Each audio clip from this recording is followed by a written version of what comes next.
Hello everyone, welcome back to paperless learning. आज हम EVS का chapter 8 clothes how things are made का second part करेंगे। अगर अभी तक आपने फर्स्ट पार्ट का एक्सप्लेनेशन नहीं देखा है तो आप मेरी प्लेलिस्ट में जाकर देख सकते हैं। आइए शुरू करते हैं second part, that is crafting with needle and thread.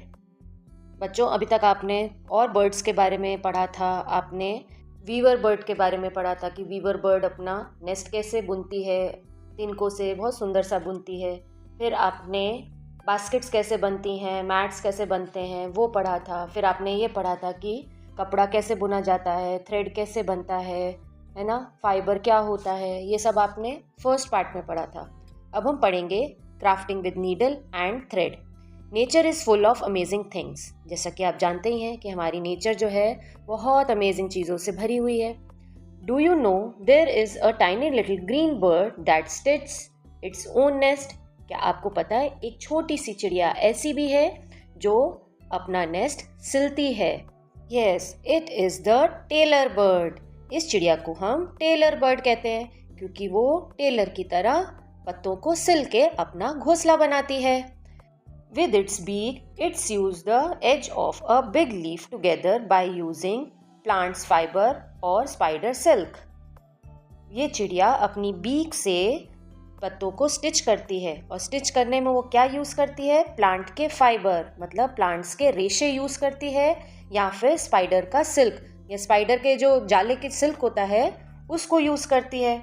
It pokes hole along the edge of the leaf and pull the thread through its beak like how tailors sew a cloth with a needle and thread to make a sleeves।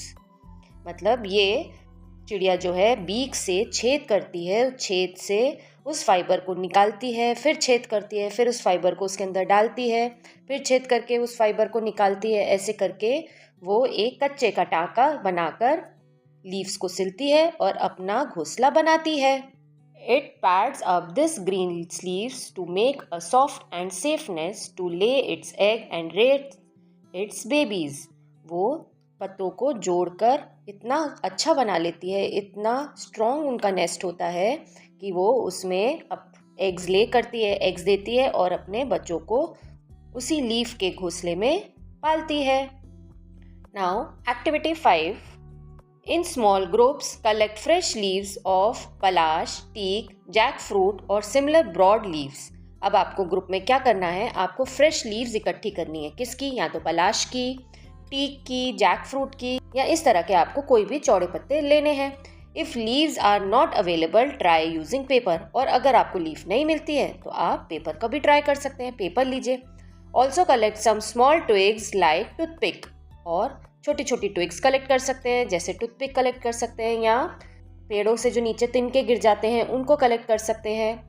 Now using the leaves और piece of paper and the toothpick pin them together to create a plate और a spoon. अब आपको उन पत्तों को या उस paper के टुकड़े को टूथपिक को पिन से अटैच करना है और प्लेट बनानी है या फिर स्पून बनाना है। Activity 6। Have you ever tried stitching. क्या आपने कभी स्टिचिंग की है? स्टिचिंग के लिए क्या ज़रूरत होती है? एक नीडल की ज़रूरत होती है, थ्रेड की ज़रूरत होती है ना, जिससे कि हम फैब्रिक को एक साथ स्टिच कर सकते हैं। क्या आपने कभी फटा हुआ सिला है या कभी बटन लगाया है, बटन स्टिच किया है?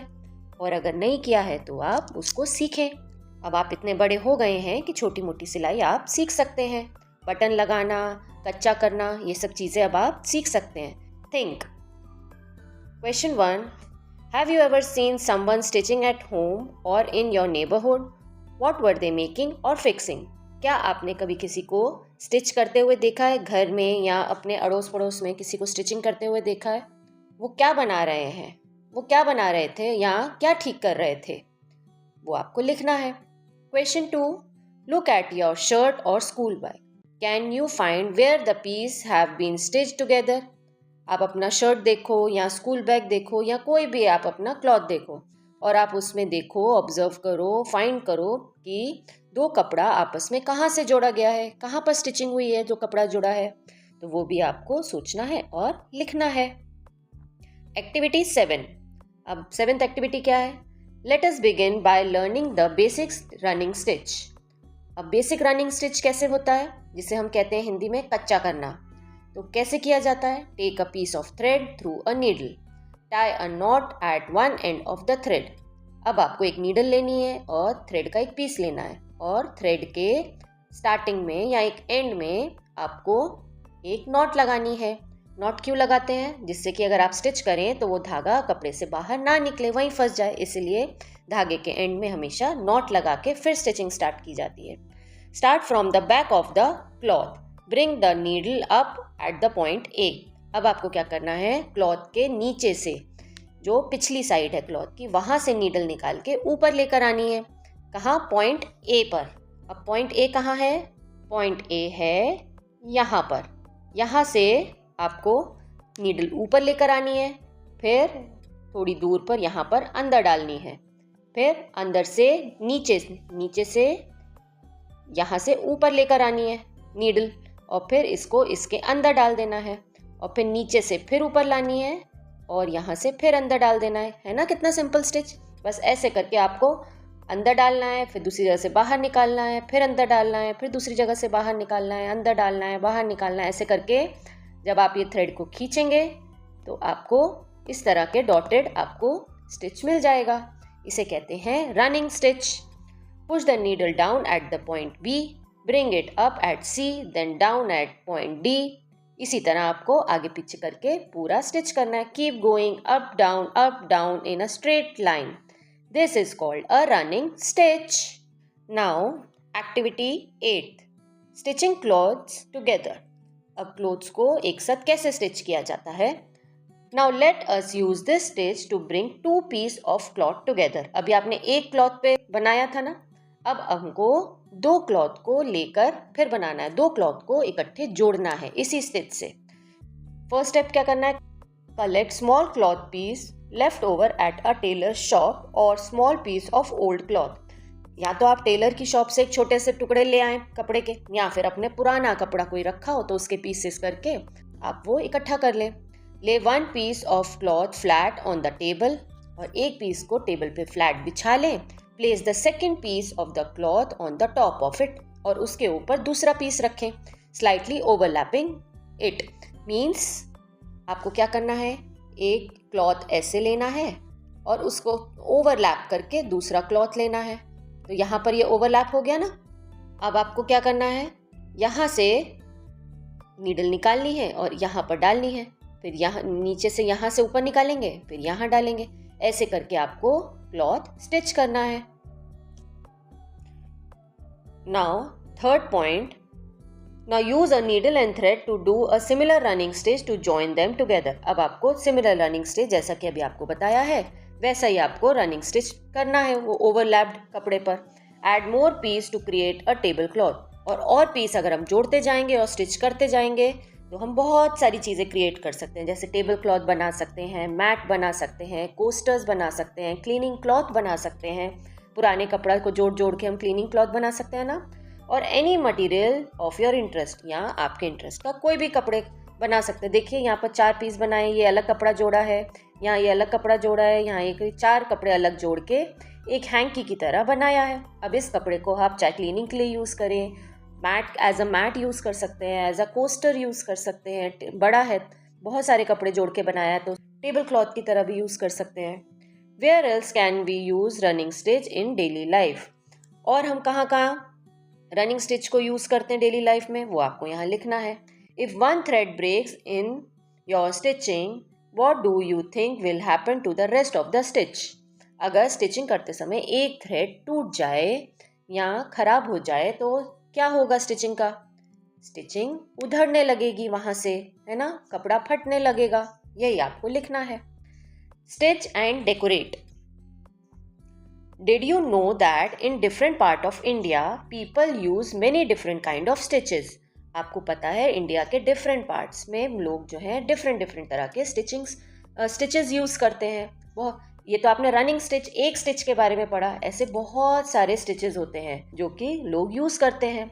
Not just to join cloth but to decorate it beautifully too. इन स्टिचेस को सिर्फ हम कपड़ा जोड़ने के लिए यूज़ नहीं करते, बल्कि कपड़े को डेकोरेट करने के लिए यूज़ करते हैं, जिसे हम कहते हैं एम्ब्रॉयडरी करना। Each stitch tell us a story of a place, people and their tradition. हर स्टिच अपनी एक स्टोरी बताता है वहाँ के लोगों की या वहाँ के ट्रेडिशन की। Traditional embroideries of India and their origin.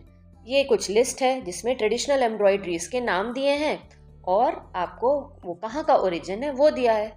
जैसे देखिए फर्स्ट नंबर पे है चिकनकारी। ये देखिए ये साइड में आपको जो एम्ब्रॉयडरी दिख रही है, इस टाइप की एम्ब्रॉयडरी को चिकनकारी कहा जाता है।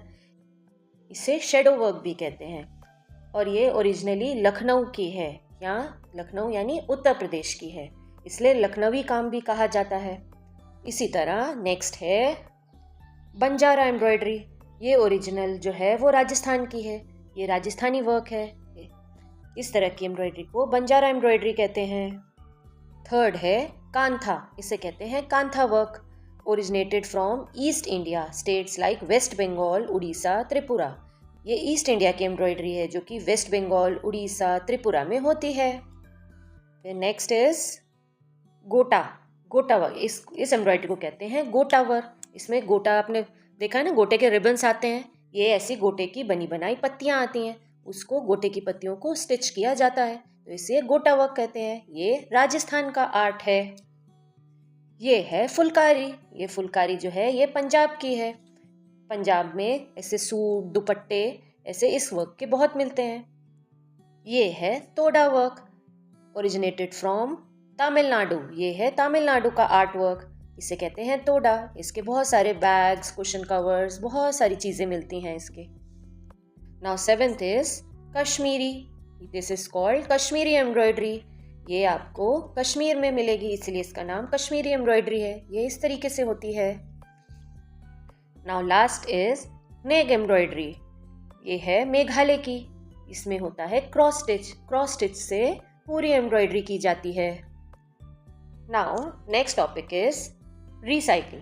People in our country rarely throw clothes. आपको पता है ना, हमारी कंट्री में, हमारे घर में मम्मी पापा जो हैं बहुत कम कपड़े फेंकते हैं। If the cloth no longer fit us, we usually give them over to a younger siblings और to anyone who can use them. Mummy papa कपड़े नहीं फेंकते। अगर हमारे कपड़े छोटे हो जाते हैं या हम उन कपड़ों को नहीं पहनते तो हमारे छोटे सिबलिंग्स को दिए जाते हैं, छोटे भाई बहनों को दे दिए जाते हैं। और अगर उन लोग के भी यूज़ के नहीं होते तो हम उनको देते हैं जो कि नीडी हो, नीडी पीपल्स को दे देते हैं, या जिनको ज़रूरत है उन कपड़ों की उनको दिए जाते हैं। Sometimes an elder may make something else from it. या फिर बड़े लोग कभी कभी उन कपड़ों का कुछ और भी बना लेते हैं, जैसे पुराने टी शर्ट्स का या पुराने कपड़ों का काट के कुछ कुशन कवर बना लिया या क्लीनिंग क्लॉथ बना लिया, या ऐसे कोई भी चीज़ें बना लेते हैं। There is also an old tradition in our country of making beautiful quilts by joining small piece together. और हमारे यहाँ एक ओल्ड ट्रेडिशन एक और भी है हमारी कंट्री में कि हम बचे हुए पीसेस से, क्लॉथ से कोई बहुत सुंदर सुंदर क्विल्ट्स बनाते हैं। देखिए ये क्विल्ट है, कितने सारे पीसेस इसमें कपड़े के जोड़े गए हैं जिससे कि ये बड़ी सी हम क्विल्ट बना लेते हैं। क्विल्ट मीन्स रजाई। हम कपड़ों को जोड़कर पतली सी रजाई बनाते हैं। ये हमारा ओल्ड ट्रेडिशन है। Now exhibition. You have created a set of wonderful materials. Display your mat, stitched cloth piece and leaf cutlery. Now, what is exhibition? आप जो भी चीज़ बनाते हैं, सुंदर सुंदर चीज़ें बनाते हैं, उसको डिस्प्ले करते हैं, चाहे वो मैट्स हैं या फिर स्टिच क्लॉथ है या कटलरी है या पेंटिंग्स हैं, या जो भी चीज़ें आप बनाते हैं उसको डिस्प्ले करते हैं। That is exhibition. Add name, tag and short note explaining how you made them. और उसमें हम टैग्स भी बनाते हैं। देखिए यहाँ टेबल पे टैग्स बने हुए हैं कि हमने उसको कैसे बनाया, क्या मटेरियल यूज़ किया, है ना, तो उसके बारे में हम शॉर्ट नोट भी लिखते हैं। Explaining how you made them. Invite your classmate और योर पेरेंट्स टू विजिट। अब आप भी ऐसा एक एग्जीबिशन लगाएं जिसमें अपनी बनाई हुई चीज़ें लगा सकते हैं, डिस्प्ले कर सकते हैं और अपने क्लासमेट्स को, अपने पेरेंट्स को या और लोगों को भी इनवाइट करके वो एग्जीबिशन दिखा सकते हैं।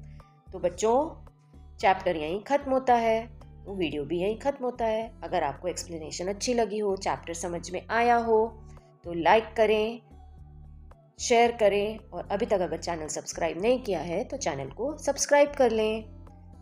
Thank you. मिलते हैं नेक्स्ट वीडियो में। बाय।